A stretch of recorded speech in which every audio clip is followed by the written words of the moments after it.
Miss Marple and the Midnight Express. Chapter 1. The Woman in Compartment 7. The Midnight Express stood beneath the iron arches of London's Victoria Station, breathing clouds of steam into the cold autumn night. Porters hurried along the platform with trunks and suitcases, while passengers searched for their compartments before the final whistle announced departure. Among them was Miss Jane Marple.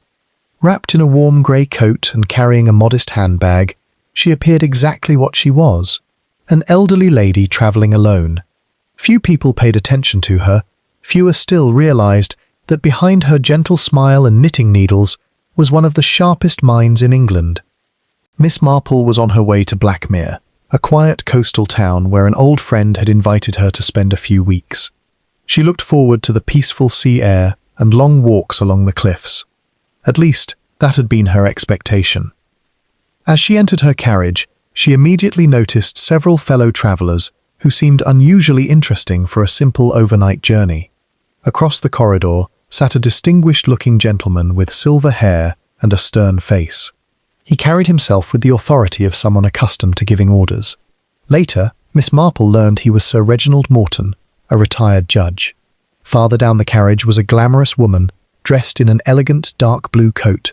Her face was familiar from newspapers and theatre advertisements. She was Vivian Hart, one of London's most celebrated actresses. A large man with expensive clothing occupied another compartment. His gold watch chain gleamed beneath the carriage lights.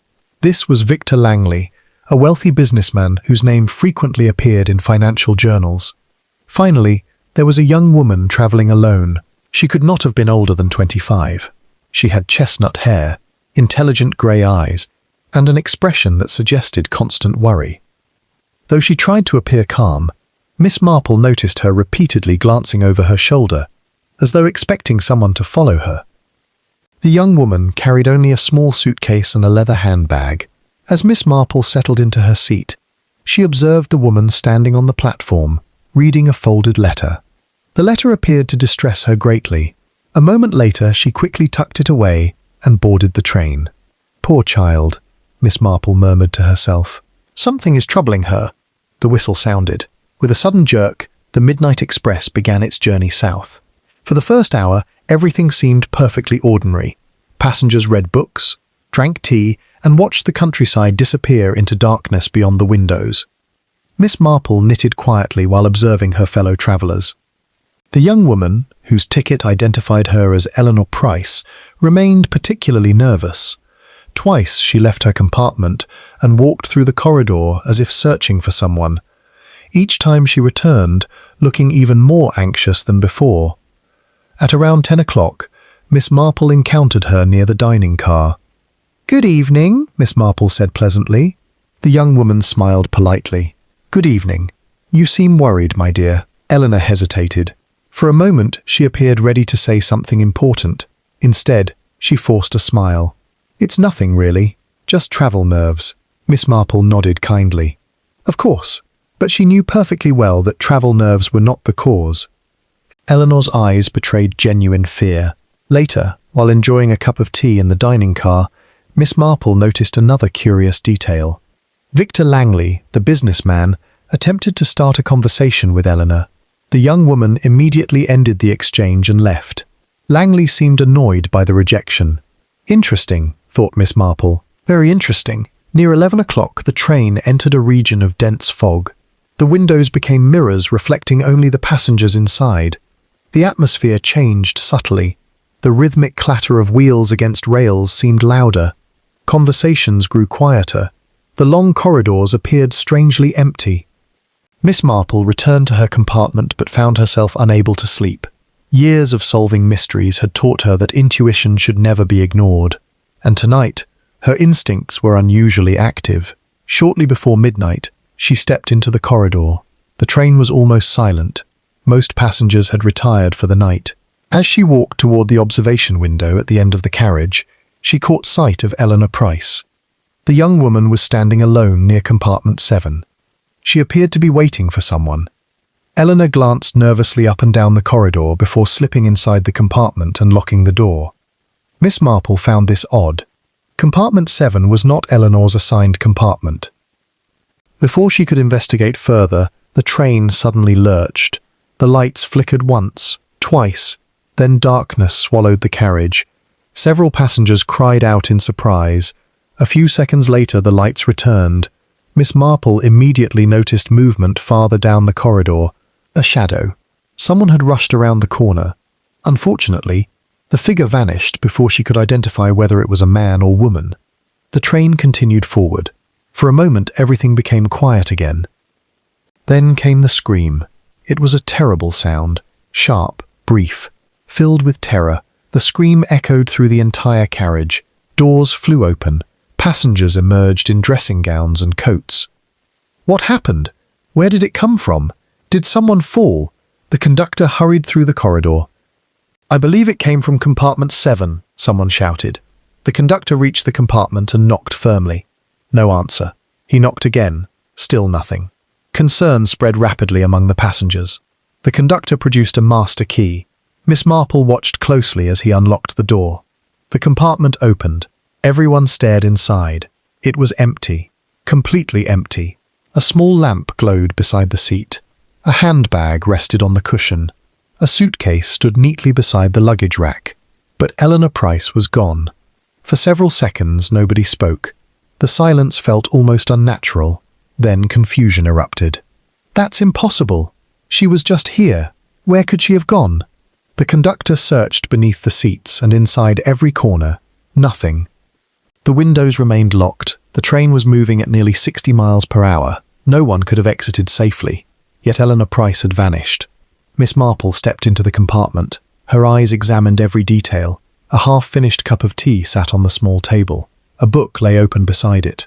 The scene suggested that Eleanor had expected to remain there. Then Miss Marple noticed something else. A single leather glove rested on the floor. Only one glove. The matching glove was nowhere to be found. She bent down carefully and picked it up. The glove was cold, very cold, as though it had recently fallen from someone's hand. Miss Marple looked around the compartment once more. Everyone else appeared bewildered. But beneath the confusion, she sensed something darker. Fear. Someone on the train knew more than they were admitting, and somewhere within the Midnight Express, a dangerous secret was travelling toward Blackmere. Miss Marple slipped the glove into her handbag. The mystery had begun. Chapter 2. The Missing Ticket. The Midnight Express continued its journey through the darkness, but the atmosphere aboard had changed completely. Only an hour earlier, passengers had been enjoying a peaceful overnight trip. Now, fear and suspicion travelled with them. The disappearance of Eleanor Price seemed impossible. The train had not stopped. The doors had remained locked. The windows in compartment 7 were secured from the inside. Yet the young woman had vanished without a trace. The conductor immediately informed the train's chief inspector, Arthur Bell, who began organising a thorough search. Every carriage was examined, every compartment was opened, every passenger was questioned. Miss Marple watched the process quietly from her seat. Experience had taught her that people revealed more when they believed nobody was paying attention. The search lasted nearly 2 hours. By 2 o'clock in the morning, Inspector Bell returned with disappointing news. No sign of Miss Price anywhere on the train. A murmur spread among the passengers gathered in the lounge carriage. "That's absurd," said Victor Langley. "A person can't simply disappear." "Apparently she can," replied Sir Reginald Morton dryly. The famous actress Vivian Hart sat near the window, visibly shaken. "I heard her scream," she whispered. "It sounded like someone was attacking her." Inspector Bell rubbed his forehead. "At the moment, we have no evidence of an attack." Miss Marple remained silent. Evidence often arrived long after the truth. The following morning, pale sunlight filtered through the carriage windows as the train rolled across open countryside. Most passengers had slept poorly. Breakfast was served in the dining car, though few seemed interested in eating. Miss Marple sat at a corner table drinking tea, when Inspector Bell entered carrying a small leather ticket wallet. His expression suggested he had discovered something important. "Ladies and gentlemen," he announced, "during the night search we found this." The room immediately fell silent. Bell opened the wallet. Inside was a train ticket, a first-class ticket issued to Eleanor Price. Several passengers exchanged surprised glances. "But Miss Price was carrying her ticket," said Vivian Hart. "Exactly," replied Bell. "And where was it found?" asked Sir Reginald. Inspector Bell looked across the room. "In the pocket of Mr. Victor Langley." The businessman nearly dropped his coffee cup. "What?" the inspector repeated calmly. "The ticket was discovered in your jacket pocket." Victor Langley jumped to his feet. "That's ridiculous. I've never touched her ticket." Bell's face remained expressionless. "Can you explain how it came to be there?" "No, because someone planted it." Several passengers stared suspiciously at Langley. His face reddened. "I hardly knew the woman."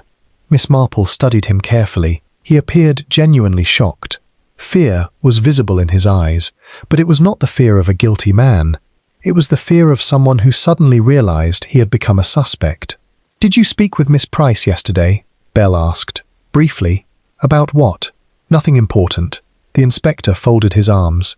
"Please elaborate." Langley hesitated. "I simply asked whether she was enjoying the journey." "And?" She walked away. A few passengers laughed nervously. Inspector Bell was not amused. "Miss Hart, did you observe any interaction between Mr. Langley and Miss Price?" The actress nodded slowly. "Yes." The room turned toward her. "I saw Miss Price speaking with someone before departure." Bell leaned forward. "Who?" "A man wearing a grey hat." Several passengers exchanged puzzled looks. "I don't recall seeing such a man," said Sir Reginald. "Neither do I," added another traveller. Vivian continued. "They seemed to be arguing. Can you describe him?" "He was tall, middle-aged, clean-shaven." Inspector Bell quickly consulted the passenger list. After several moments, he frowned. "There's no passenger matching that description." A strange silence followed. Miss Marple noticed Vivian Hart looking away, only briefly, but it was enough. The actress was hiding something. Whether it related to Eleanor's disappearance remained unclear. After breakfast, Miss Marple decided to take a walk through the train. The rhythmic sound of the wheels against the tracks helped her think. She passed through several carriages, observing passengers and listening to conversations. Fear was spreading. Everyone suspected everyone else. Near the rear observation car, she encountered Sir Reginald Morton. The retired judge appeared thoughtful. "Disturbing business," he remarked. "Indeed," said Miss Marple. "Have you formed any conclusions?" Miss Marple smiled. "Only that people are often more complicated than they appear." Sir Reginald nodded. "A wise observation." Before he could continue, the train lurched slightly while crossing a set of points. Something slid beneath a nearby seat. Miss Marple noticed it immediately. When Sir Reginald departed, she bent down and retrieved the object. It was a folded newspaper clipping. The article concerned Eleanor Price. Miss Marple carefully unfolded it. The headline read, "Heiress inherits fortune worth £2 million." Her eyes narrowed. The article explained that Eleanor had recently inherited a vast estate from a wealthy uncle who had died unexpectedly. The inheritance included properties, investments, and several valuable collections. At the bottom of the article, someone had circled a sentence in red pencil. "Miss Price becomes sole beneficiary." Miss Marple slipped the clipping into her handbag. A fortune often attracted trouble. Sometimes it attracted murder. As she continued walking, she noticed Inspector Bell questioning members of the train staff. One young porter appeared particularly nervous. Miss Marple waited until Bell moved away. Then she approached him. "You seem troubled." The porter swallowed. "I shouldn't be talking about it." "About what?" He glanced around before lowering his voice. "Last night, shortly before the scream, I saw Miss Price." Miss Marple's attention sharpened. "Where?" "Near compartment 7. What was she doing?" The porter hesitated. "She was arguing with someone." "Who?" "I couldn't see clearly. Man or woman?" "I'm not sure." "Did you hear anything?" The porter nodded. "One sentence. What was it?" "You promised I would be safe." Miss Marple felt a chill. Those words suggested Eleanor had trusted someone who had betrayed her. Before she could ask another question, the porter hurried away. That afternoon, the mystery deepened further. A search of Eleanor's luggage uncovered several personal items, clothing, and a diary. But there was one thing missing. The letter Miss Marple had seen on the platform before departure. The frightened letter that had upset Eleanor so greatly. It had vanished. Someone had removed it after her disappearance. As the train sped toward Blackmere, Miss Marple sat quietly by the window. Outside, grey clouds gathered over the horizon. Inside the train, secrets were beginning to surface. Eleanor Price had inherited a fortune. A mysterious letter had disappeared. A ticket had been planted in Victor Langley's pocket. And somewhere among the passengers was a person who knew exactly what had happened in compartment 7. Miss Marple was certain of one thing. Eleanor's disappearance had not been random. It had been carefully planned, and the planner was still aboard the Midnight Express. Chapter 3. The Secret Letter. By late afternoon, the Midnight Express had become a train filled with whispers. Passengers who had never met before now exchanged suspicious glances whenever they crossed paths in the corridor. Conversations stopped abruptly when someone approached. Every unusual sound seemed significant. The disappearance of Eleanor Price had transformed the elegant overnight journey into a moving prison of secrets. Miss Marple sat quietly in the observation car, her knitting resting untouched in her lap. She was not looking at her work. She was thinking. The missing ticket. The mysterious letter. The newspaper clipping about the inheritance. The unknown person Eleanor had trusted.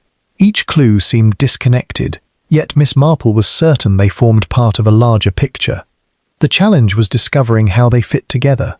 As the train raced through the countryside, a cold rain began striking the windows. Dark clouds covered the sky, making the afternoon seem more like evening. Miss Marple decided it was time to examine the train more carefully. She rose from her seat and slowly walked through the carriages. The dining car was nearly empty. A few passengers sat alone, lost in thought. Farther ahead, she entered one of the sleeping compartments. As she passed an empty seat near the rear corridor, something caught her eye. A small piece of paper protruded from beneath a cushion. Miss Marple bent down and carefully retrieved it. The paper had been torn roughly in half. Only a fragment remained. She unfolded it and read the words written in blue ink. "Meet me at Blackmere." The next line was partially missing. "Trust Knob." The remainder had been ripped away. Miss Marple's eyes narrowed. The handwriting appeared familiar. Very familiar. She quickly removed Eleanor Price's diary from her handbag. Earlier that morning, Inspector Bell had briefly allowed her to examine it. Comparing the writing, she reached an immediate conclusion. The note had been written by Eleanor. Someone had torn it apart and attempted to discard it. Yet one crucial message remained. "Meet me at Blackmere. Trust nobody." A warning, or perhaps a cry for help. Miss Marple carefully folded the paper and slipped it into her handbag. The mystery had just become far more dangerous. That evening, another unexpected revelation emerged. Inspector Bell summoned several passengers to the lounge car. Among them were Miss Marple, Victor Langley, Vivian Hart, and Sir Reginald Morton. The inspector stood beside a small table. "I have learned something concerning Miss Price." Everyone listened attentively. Bell opened a leather folder. Several weeks ago, Eleanor Price consulted a legal advisor. Sir Reginald shifted slightly in his chair. Bell continued. She believed someone was watching her. A murmur spread through the room. Victor Langley frowned. "Watching her?" "Yes." "Did she explain why?" asked Vivian Hart. Bell shook his head. "Unfortunately, details are limited." At that moment, Sir Reginald cleared his throat. "There may be something I should mention." Every eye turned toward him. The retired judge folded his hands. "I was the legal advisor." The room fell silent. "You?" Bell asked. Sir Reginald nodded. "Miss Price contacted me privately approximately 3 weeks ago. What did she want? Advice. About what?" The judge hesitated. Miss Marple immediately noticed the pause. She claimed someone had been following her. Bell leaned forward. "Did she identify this person?" "No." "Did she explain why she feared them?" "Not specifically." The inspector looked dissatisfied. Surely there was more. Sir Reginald sighed. "She mentioned possessing information that certain individuals would prefer remain hidden." The words created immediate tension. "What information?" Bell demanded. "I don't know." Miss Marple studied the judge carefully. His voice sounded calm. Too calm. A man recalling a conversation connected to a disappearance would normally display greater concern. Yet Sir Reginald appeared almost detached. It was a detail worth remembering. Night arrived once again. Rain hammered against the train. Most passengers retired early, eager to escape the growing anxiety. Miss Marple remained awake. Her instincts told her the mystery was approaching a turning point. At around 10 o'clock, she decided to walk through the train one final time before bed. The corridors were quiet. Only the occasional vibration of wheels against the tracks disturbed the silence. As she passed near Victor Langley's compartment, she noticed something unusual. The door stood slightly open. A light remained on inside.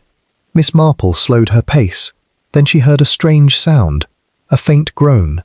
Immediately she pushed the door open. Victor Langley lay sprawled on the floor, unconscious. A chair had been knocked over nearby. Miss Marple hurried forward. "Mr. Langley." No response. She quickly summoned assistance. Within moments, passengers and railway staff flooded the compartment. Inspector Bell arrived seconds later. "What happened?" "I found him like this," Miss Marple replied.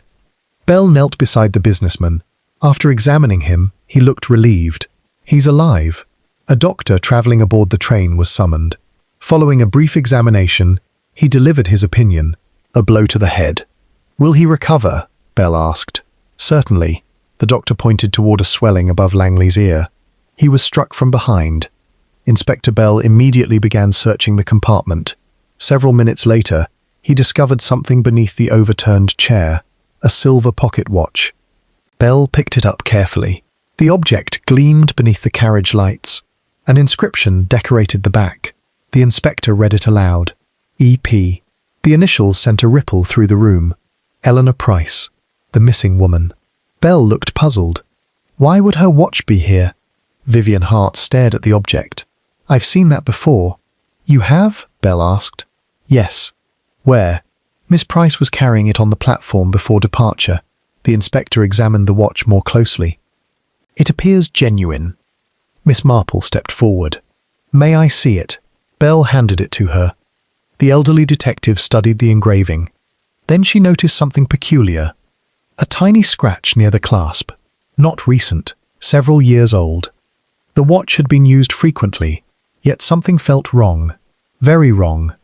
Miss Marple carefully opened the case. Inside was a faded photograph. A young Eleanor stood beside an older gentleman, her uncle perhaps. The image appeared authentic. Still, Miss Marple remained uneasy. Someone wanted them to find this watch. The clue felt too convenient, too deliberate, like the ticket found in Langley's pocket. Another planted piece of evidence. But by whom and why? Near midnight, Victor Langley regained consciousness. Inspector Bell immediately questioned him. "What do you remember?" Langley rubbed his head painfully. "Not much." "Start with the last thing you recall." The businessman thought for a moment. "I was reading. Then, I heard a knock. Did you open the door?" "Yes." Bell leaned forward. "Who was there?" Langley's face tightened. "I didn't see." "What do you mean?" The corridor was empty. Several passengers exchanged puzzled looks. "Then what happened?" "I turned around." Langley swallowed. "And?" "Someone struck me." "Did you see your attacker?" "No." "Man or woman?" "I don't know." Bell frowned. The answer was frustratingly familiar. Again and again the mystery seemed to hide behind shadows. Miss Marple remained silent, yet inside her mind, a pattern was slowly emerging. Someone aboard the train was manipulating events, planting evidence, creating confusion, directing suspicion toward innocent people. First the ticket, now the watch. Both linked to Eleanor Price. Both discovered near Victor Langley. It was no coincidence. The real criminal wanted Langley accused. But why? Outside, thunder rolled across the night sky. The Midnight Express continued toward Blackmere. Inside, danger travelled with it. Miss Marple glanced at the torn note hidden in her handbag. "Meet me at Blackmere. Trust nobody." Those words now carried greater meaning than ever, because somewhere on the train was a person Eleanor had trusted, and that person might be willing to kill to keep a secret buried. Chapter 4. Murder in the Dining Car. The storm intensified as the Midnight Express thundered through the darkness. Rain lashed against the windows like handfuls of thrown pebbles, and distant flashes of lightning illuminated the countryside for brief, ghostly moments. Most passengers remained confined to their compartments, unwilling to wander through a train that now seemed haunted by secrets. Miss Marple slept little that night. Victor Langley's attack troubled her deeply. Someone aboard the train was no longer content merely to hide the truth. They were actively removing obstacles: the planted ticket, the silver watch, the mysterious disappearance of Eleanor Price. Each event pointed toward a criminal who was intelligent, patient, and increasingly desperate. Just after 6 o'clock the following morning, Miss Marple was awakened by an urgent knock at her compartment door. She opened it to find Inspector Bell standing outside. His face was unusually pale. "Miss Marple," he said quietly, "I'm afraid we have another incident." The words instantly captured her attention. "What has happened?" Bell hesitated. "A member of the train staff has been found dead." For several seconds neither spoke. Then Miss Marple picked up her coat. "Take me there." The dining car was crowded when they arrived. Passengers stood in small groups, whispering nervously, while railway staff attempted to keep order. At the far end of the carriage, near the kitchen entrance, a body lay beneath a white sheet. Miss Marple immediately recognized the victim. It was Thomas Reeves, the senior conductor. The same conductor who had unlocked compartment 7 on the night Eleanor disappeared. Inspector Bell guided her toward the scene. The body was discovered 20 minutes ago by one of the kitchen assistants. Was he alone? Apparently. Bell pulled back part of the sheet. Thomas Reeves looked strangely peaceful. There were no visible injuries, no blood, no signs of violence. His face appeared calm, as though he had simply fallen asleep. Yet he was unmistakably dead. Miss Marple knelt beside him. Something caught her attention immediately. A faint odour lingered in the air, subtle, almost impossible to detect, but it was there. She leaned slightly closer. Bitter almonds, a familiar scent. Miss Marple looked up. "Poison." Bell nodded. "The doctor believes so." "How long ago?" "Perhaps 2 hours." The elderly detective studied the surrounding area. The conductor's notebook lay on a nearby table. A half-finished cup of coffee stood beside it. Nothing appeared disturbed, yet someone had murdered a man aboard a moving train, and done so quietly enough that nobody noticed. Bell picked up the notebook. "We found something curious." He handed it to her. Miss Marple examined the pages. The notebook contained routine railway information, passenger lists, compartment assignments, luggage records, and station schedules. Then she noticed a missing section. Several pages had been torn out, cleanly, deliberately. "Interesting," she murmured. Bell nodded. "We believe the pages were removed after his death. Do we know what was written on them?" "Not yet." Miss Marple closed the notebook thoughtfully. Thomas Reeves had been among the first people to investigate Eleanor's disappearance. If he had recorded something important, someone might have killed him to prevent that information from becoming known. The pattern was becoming clearer. First, Eleanor vanished.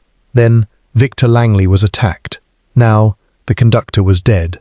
Someone was systematically eliminating threats. News of the murder spread rapidly through the train. Fear transformed into panic. Passengers demanded answers. Some demanded the train stop immediately. Others accused fellow travelers openly. The atmosphere became increasingly tense. By mid-morning, Inspector Bell gathered everyone in the lounge carriage. His intention was simple. He needed information. Unfortunately, information was in short supply.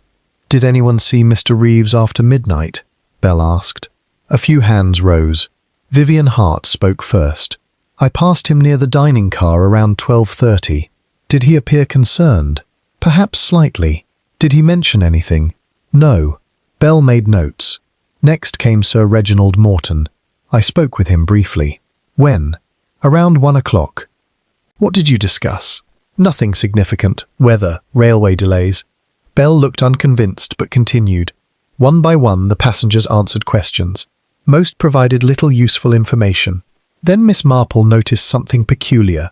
Throughout the questioning, Vivian Hart appeared unusually nervous. More nervous than she had been during previous interviews. Several times she glanced towards Sir Reginald. Each glance lasted only a moment, yet Miss Marple observed every one. There was clearly some connection between them, whether innocent or otherwise remained uncertain. That afternoon the train entered a remote mountainous region. Steep cliffs rose beside the tracks.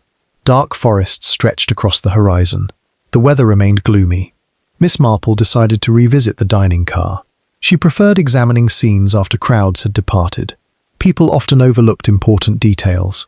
The kitchen area was now empty. Only a single steward remained nearby. As she inspected the room, her attention settled on a waste bin beside a storage cabinet. Something white protruded from beneath discarded papers. Curious, she carefully retrieved it, a torn notebook page. Her heart quickened. The page matched the conductor's notebook. Unfortunately, most of the writing had been destroyed. Only a few lines remained readable. Miss Marple examined them carefully. Passenger observations. Compartment 7. Late movement. Uniform. The remainder had been ripped away. Uniform. The word immediately captured her attention. Railway uniform? Staff uniform? Someone disguised as an employee? The possibility was disturbing. If the criminal possessed access to railway clothing, they could move freely through the train without attracting attention. Miss Marple folded the fragment and slipped it into her handbag. Another clue. Another piece of the puzzle. That evening, the train crossed a massive iron bridge suspended above a deep river gorge. Passengers gathered near the windows to watch. The view was spectacular, yet Miss Marple barely noticed it. Her thoughts remained fixed on the mystery. She reviewed everything she knew. Eleanor feared someone. A warning letter existed. A fortune had been inherited. Evidence was being planted. Witnesses were being silenced. And now a notebook referenced a uniform. Suddenly another thought occurred to her. Not everyone aboard the train was necessarily who they claimed to be. The idea sent a chill through her. A clever disguise could explain many things. The shadow seen after the lights flickered, the disappearance from compartment 7, the unexplained movements throughout the train. Someone could be hiding in plain sight. Late that night, as passengers prepared for bed, Miss Marple stood alone in the corridor. The train rattled steadily through the darkness. Most compartment doors were closed. The passageway was deserted. Then she noticed movement at the far end of the carriage. A figure emerged briefly from the shadows. For a moment, she saw only the outline, dark clothing, railway cap. Then the person disappeared around a corner. Miss Marple immediately followed. Despite her age, she moved surprisingly quickly. She reached the corner within seconds. The corridor beyond was empty, completely empty. No doors had opened, no footsteps echoed, no one remained, only silence. Miss Marple stopped and frowned. Someone had been there, she was certain of it, and for the first time since boarding the Midnight Express, she became convinced of something else. Eleanor Price might still be alive, because if a disguised person was moving secretly through the train, then perhaps her disappearance had not ended in murder. Perhaps she was being hidden somewhere aboard the Midnight Express. And if that was true, the race to find her had become more urgent than ever. For now, however, the killer remained one step ahead, and the train continued relentlessly toward Blackmere. Chapter 5. The Ghost Passenger. By the time the Midnight Express entered its third night of travel, exhaustion had settled over everyone on board. Passengers moved through the corridors with nervous expressions. Conversations were short and cautious. Every creak of the train seemed suspicious. The disappearance of Eleanor Price and the murder of conductor Thomas Reeves had transformed the journey into a nightmare. Yet Miss Marple felt closer than ever to the truth. Several clues had begun forming a pattern. The railway uniform, the hidden conversations, the torn notebook pages, and above all, the repeated reports of unexplained movement throughout the train. Someone was operating in secret. Someone who knew the train far better than ordinary passengers. The question was why. That evening, Miss Marple sat in the lounge carriage, drinking tea, when a frightened steward rushed into the room. His face was white. "Inspector Bell!" he shouted. The inspector immediately stood. "What is it?" "I saw her." The room became silent. "Saw who?" Bell asked. The steward swallowed. "Miss Price." For several seconds, nobody spoke. Then multiple voices erupted at once. "Eleanor! Impossible! Where?" The steward pointed toward the rear carriages. "I saw her walking down the corridor." Inspector Bell moved instantly. "Show me." Within moments, half the passengers were following behind him. Miss Marple joined the group. The steward led them through several carriages until they reached the sleeping compartments near the rear of the train. "I saw her here," he insisted. "Are you certain?" Bell asked. "Absolutely." The inspector searched every compartment. Nothing. No Eleanor. No sign anyone had recently passed through. Victor Langley frowned. "This is ridiculous." But before Belle could respond, another passenger spoke up. An elderly woman traveling alone. I saw her too. Everyone turned toward her. When? Belle asked. Perhaps 20 minutes ago. Where? Near the luggage carriage. Belle stared at her. You are sure? The woman nodded firmly. It was Miss Price. Now the situation became impossible to ignore. Two separate witnesses claimed to have seen the missing woman, yet no trace of her could be found. The passengers began whispering among themselves. A few even spoke of ghosts. Miss Marple ignored such nonsense. Ghosts did not leave clues. People did. Late that night, Miss Marple decided to investigate independently. She carried a small lantern and quietly walked toward the rear of the train. The corridors were deserted. Most passengers had retired for the evening. The rhythmic sound of wheels against rails echoed through the darkness. She eventually reached the luggage carriage. Several trunks and parcels were secured along the walls. Nothing appeared unusual. Yet Miss Marple remained unconvinced. The witnesses had seen something. Perhaps not a ghost, but certainly something. She examined the carriage carefully. Every wall, every storage cabinet, every floor panel. Then she noticed a narrow metal hatch partially concealed behind stacked crates. Interesting. Very interesting. The hatch was painted the same color as the wall and almost invisible from a distance. Miss Marple moved the crates aside. The hatch opened with surprising ease. Behind it lay a narrow maintenance passage, a hidden space between two sections of the train. Miss Marple's heart quickened. She raised her lantern and peered inside. The compartment was barely large enough for a person to stand. Dust covered most surfaces, yet several clear footprints marked the floor. Recent footprints. Someone had been there, very recently. Miss Marple stepped inside. The passage extended farther than expected. At the far end, she discovered something hanging from a metal hook. A scarf. A pale blue scarf. Miss Marple recognized it immediately. It belonged to Eleanor Price. She had worn it on the platform before boarding the train. The discovery confirmed her suspicion.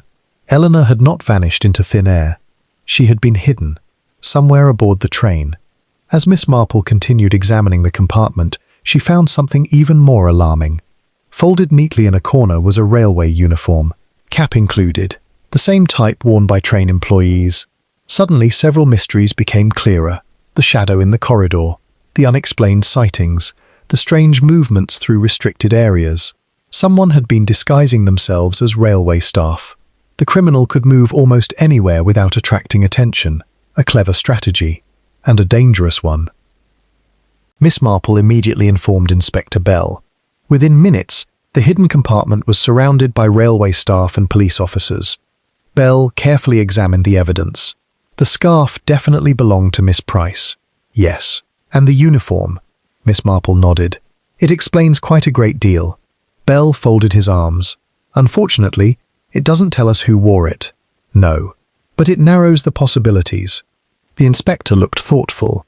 For the first time, we have proof that someone was moving secretly through the train. Exactly. And perhaps proof that Miss Price survived longer than we assumed. That possibility changed everything. If Eleanor had been imprisoned rather than murdered, she might still be alive. The realization filled everyone with renewed urgency.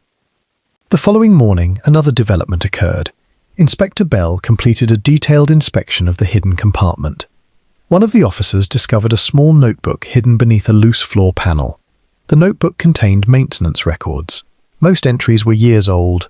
Only one recent note appeared, a single date, the date of Eleanor's disappearance. Beneath it were two words, transfer complete. No signature, no explanation, nothing else. Yet the message was chilling. Transfer complete. Transferred where? Transferred whom? Miss Marple considered the possibilities carefully. The note suggested planning, organization, perhaps even multiple people involved. The mystery was larger than they had imagined. That afternoon, the train crossed a vast stretch of countryside. Blackmere was now less than 12 hours away. Passengers sensed the journey was approaching its conclusion. So did Miss Marple. She spent much of the day observing her fellow travellers. Victor Langley appeared genuinely frightened. Vivian Hart seemed increasingly nervous. And Sir Reginald Morton remained calm. Too calm. The retired judge showed remarkably little concern considering the events unfolding around him. It was a small detail, yet Miss Marple had learned long ago that small details often mattered most. That evening, just before sunset, another sighting occurred. A railway porter reported seeing a woman standing briefly near the rear platform. By the time he approached, she had disappeared. Again. The description matched Eleanor. Again. Belle immediately organized another search. Again they found nothing. But Miss Marple was no longer frustrated. In fact, she smiled quietly. The repeated sightings suggested one important fact. Someone wanted Eleanor to be seen. Not clearly, not long enough to speak, just enough to create confusion, which meant the criminal was becoming desperate. Desperate criminals made mistakes, and Miss Marple sensed that the biggest mistake was still ahead. As darkness settled outside the windows, the Midnight Express continued racing toward Blackmere. The hidden compartment had revealed the existence of a secret prisoner. The railway uniform had exposed a disguise, and the mystery that had begun with a disappearance was rapidly approaching its final and most dangerous stage. Soon, Miss Marple knew, the truth would have nowhere left to hide. Chapter 6. The Tunnel of Lies. The Midnight Express was only hours away from Blackmere. Outside the windows, dawn painted the countryside in shades of silver and gold. Villages flashed past. Fields stretched endlessly toward the horizon. Inside the train, however, the atmosphere remained heavy with suspicion. Everyone knew the journey was nearing its end. Everyone knew the mystery would soon be solved, and somewhere aboard the train, a criminal understood that time was running out. Miss Marple sat quietly in the observation carriage, watching the landscape pass by. In her lap rested a collection of notes she had gathered during the journey. The torn warning letter, the newspaper clipping about Eleanor's inheritance, the conductor's missing notebook page, the railway uniform, the hidden compartment, the false clues planted against Victor Langley. Individually, they seemed confusing. Together, they told a story of deception, a story of betrayal, and most importantly, a story of fear. Inspector Bell entered the carriage carrying a cup of coffee. "You look pleased with yourself, Miss Marple." She smiled. "Only because I believe I finally understand what happened." Bell immediately sat down. "You know who took Eleanor Price?" "I believe so." "And the murderer?" "Yes." The inspector stared at her. "Then why not tell me?" Miss Marple folded her hands. "Because I need one final piece of proof." Bell sighed. "You always say that. And it is usually true." The inspector laughed despite himself. "Very well, what's your theory?" Miss Marple glanced out the window. "The answer begins long before this train ever left London." Later that morning, Miss Marple requested that all principal passengers gather in the lounge carriage. News spread quickly. Within minutes, the room was full. Victor Langley arrived looking exhausted. Vivian Hart appeared pale and nervous. Sir Reginald Morton remained calm and composed. Inspector Bell stood beside Miss Marple. Everyone sensed something important was about to happen. Miss Marple rose slowly. "Thank you for coming." The room became silent. "For several days we have been asking the wrong question." Bell raised an eyebrow. "The wrong question?" "Indeed," Miss Marple nodded. "We have been asking who kidnapped Eleanor Price." She paused. "The real question is, why?" The passengers exchanged puzzled glances. Miss Marple continued. "Eleanor recently inherited a fortune." Victor Langley nodded. "We know that." "Yes," said Miss Marple, "but the money itself was not the true motive." She removed the newspaper clipping from her handbag. This inheritance included legal records, financial documents, and personal correspondence belonging to her late uncle. Inspector Bell leaned forward. "The forged documents." "Exactly," Miss Marple held up the clipping. "Eleanor discovered evidence that someone had manipulated legal records connected to the estate." A murmur spread through the room. Someone stood to lose everything if those documents became public. She paused. That person was aboard this train. Vivian Hart looked nervous. Victor Langley frowned. Sir Reginald remained expressionless. Miss Marple noticed. "The warning note found beneath the seat told us something important," she continued. "Trust nobody." She looked around the room. "Those words suggest Eleanor had already identified a threat." "Who?" Bell asked. "Someone she once trusted." The room fell silent again. Miss Marple walked slowly between the tables. The criminal needed to prevent Eleanor from reaching Blackmere. Why Blackmere? Asked Victor Langley. Because she planned to meet someone there. Miss Marple produced another document. The missing section of Eleanor's notebook. Several passengers looked surprised. You found it? Bell asked. Not exactly, she smiled. I reconstructed it. The inspector blinked. Miss Marple explained. The torn fragments left impressions on the following pages. She held up a sheet containing faint pencil markings. The final sentence read, "The truth is hidden in the Blackmere files." Sir, she stopped. Everyone stared. Bell's eyes widened. Sir? Only part of the name remained. The room became tense. Miss Marple slowly turned towards Sir Reginald Morton. The retired judge sat perfectly still. Vivian Hart suddenly stood. This is absurd. Miss Marple looked at her. Is it? Vivian hesitated. Then she sat down again. The reaction was revealing. Miss Marple continued. At first, I suspected Victor Langley. The businessman looked startled. Me? The planted ticket was intended to make us suspect you. Bell nodded. That's true. Then the pocket watch appeared in your compartment. Victor shook his head. Someone was framing me. Exactly. Miss Marple smiled, which is why I eventually eliminated you from consideration. She turned toward Vivian Hart. And I suspected Miss Hart. The actress lowered her eyes. Because of the man in the grey hat? Yes. Miss Marple nodded. There never was a man in the grey hat. The room erupted. Vivian looked horrified. You knew? Of course. Miss Marple smiled gently. You invented him. Why? Bell demanded. Vivian's voice trembled. Because I was frightened. Frightened of whom? For a moment she said nothing. Then her gaze shifted towards Sir Reginald. The room suddenly became very quiet. Miss Marple spoke softly. You helped create a false trail. Vivian nodded miserably. I didn't hurt Eleanor. I know. Then why lie?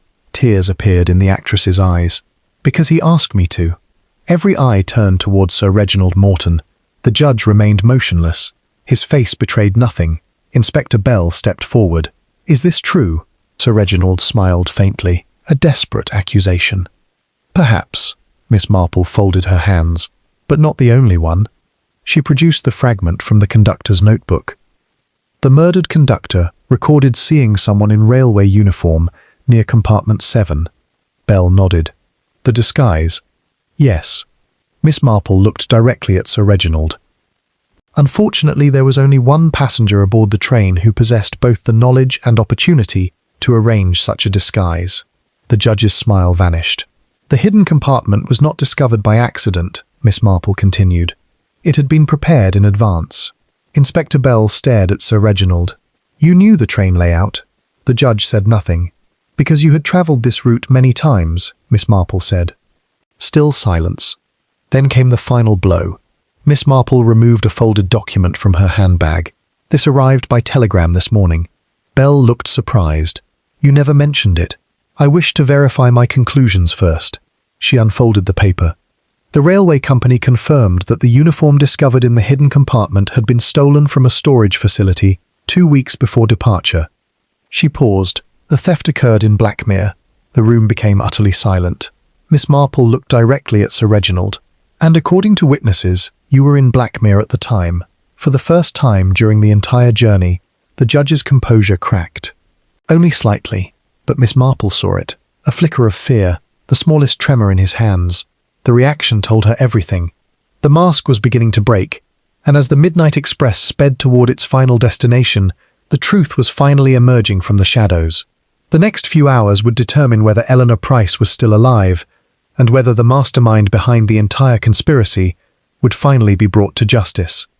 Chapter 7. The Final Stop. The Midnight Express raced toward Blackmere beneath a pale morning sky.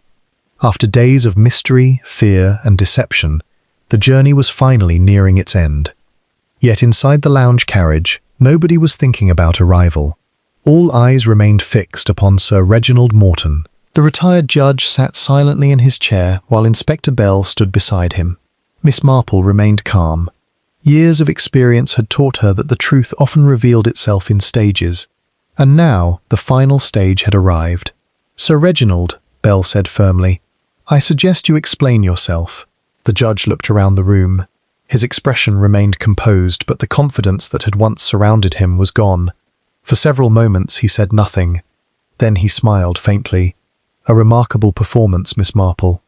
"It is not a performance," she replied. "It is the truth." The judge sighed. "Perhaps." The single word sent a ripple through the room. Vivian Hart lowered her head. Victor Langley stared in disbelief. Inspector Bell folded his arms. "Then begin talking." Sir Reginald looked toward the passing countryside beyond the window. "When one reaches a certain age," he said quietly, "one realizes that a lifetime can be destroyed by a single mistake." "No," Miss Marple corrected gently. "A lifetime is destroyed by many mistakes." The judge gave a bitter smile. "Perhaps you're right." Slowly, the truth emerged. Years earlier, Sir Reginald had used his position within the legal system to manipulate several estate settlements. The schemes had been carefully hidden, documents altered, ownership records changed, money transferred through complicated arrangements. No one had discovered the fraud, at least not until Eleanor Price inherited her uncle's estate. Among the papers she received were private records connecting Sir Reginald to the forged documents. At first, she could hardly believe it. The respected judge had built a reputation for honesty and fairness, yet the evidence was undeniable.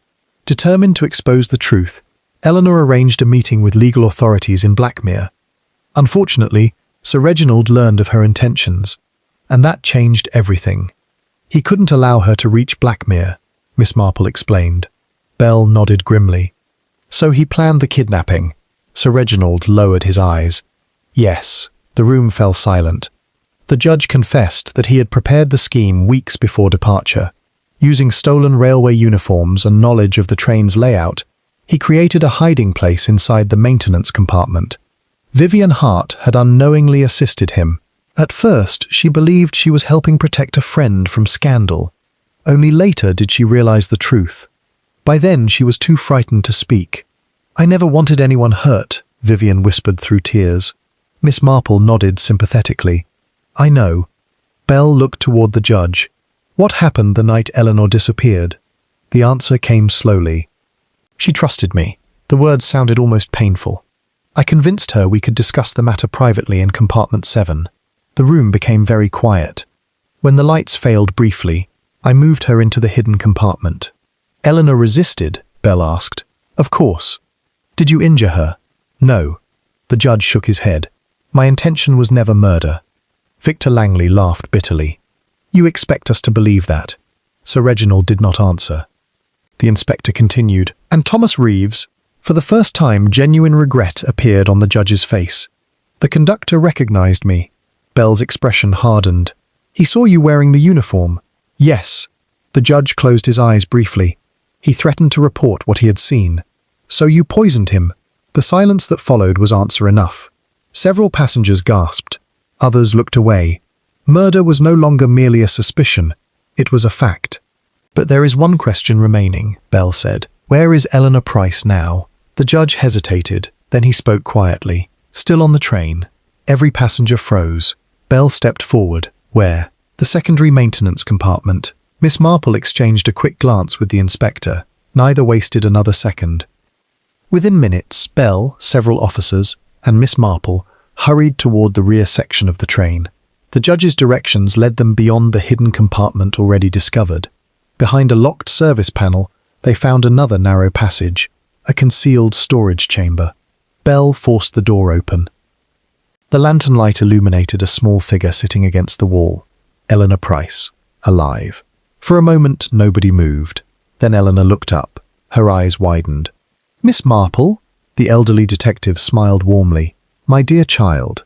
Relief flooded Eleanor's face. She struggled to stand. Bell quickly helped her. Though exhausted and weak, she appeared unharmed. The young woman could scarcely believe her ordeal was over. "They told me nobody would find me," she whispered. Miss Marple gently squeezed her hand. They underestimated human curiosity. For the first time in days, Eleanor smiled. When the train finally rolled into Blackmere Station, police officers were waiting on the platform. Sir Reginald Morton was placed under arrest. As he was escorted away, he paused beside Miss Marple. You solved it because of one small clue, didn't you? Miss Marple nodded. The planted evidence. The judge smiled sadly. The ticket and the watch. She adjusted her gloves. Guilty people usually hide evidence.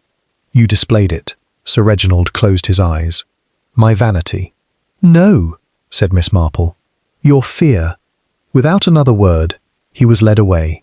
The following hour was filled with statements, police interviews, and official reports.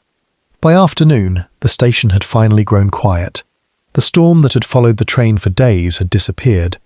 Bright sunshine illuminated the seaside town. Eleanor stood beside Miss Marple on the platform.